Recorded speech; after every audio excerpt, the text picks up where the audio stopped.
रातें बड़ी कमाल की चीज होती हैं, कभी टिकती नहीं तो कभी कटती नहीं। रात को कम नींद की वजह से बना डार्क सर्किल कभी कभी जिंदगी में आने वाली रोशनी का सबसे पहला सबूत होता है, क्योंकि वो इंसान अपने सपने पूरे करने के लिए उस वक्त जागता है जब सारी दुनिया रात वाले सपने देख रही होती है।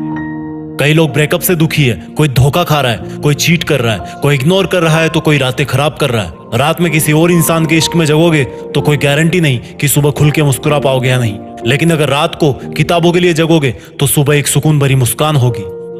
सुनो यार, ये रातें मुस्कुरा रही है, तुमको गले लगा के ये सर्दी की रातें नींदों की आहुति मांग रही है। थोड़ा गौर से देखोगे तो पाओगे कि जिंदगी मन ही मन मुस्कुरा कर कुछ दिन बाद मिलने वाली सफलता का नेक नींद के रूप में एडवांस में मांग रही है। पता है इंसान खुद के सबसे करीब कब होता है? जब उसे अपने आसपास कोई नहीं मिलता, चारों तरफ सन्नाटा होता है, जब वो खुद होता है और बस उसके वो सपने होते हैं जो उसको हर रात जगाए रखते हैं। जब कोई बंदा या बंदी किसी एग्जाम में टॉप करते हैं तब हमें लगता है कि उसको सफलता ऐसे ही मिल गई है, लेकिन ये कोई नहीं जानता कि उस बंदे की या उस बंदी की इस 2 डिजिट की रैंक के पीछे ना जाने कितनी रातों की कुर्बानी और मेहनत छुपी हुई है।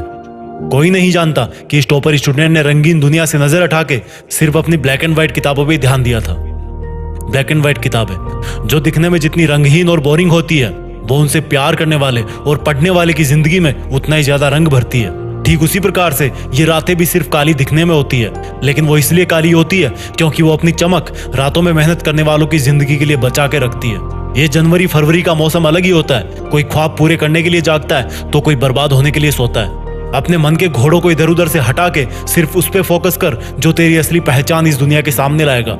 एक बिना पढ़े लिखे और पढ़े हुए इंसान में यही फर्क है कि भले ही वो दोनों जिंदा रहने के लिए ऑक्सीजन पीते हो, लेकिन अगर एक पढ़ने लिखने वाला भी पढ़ाई को बोरिंग कहेगा तो फिर फर्क क्या रह जाएगा?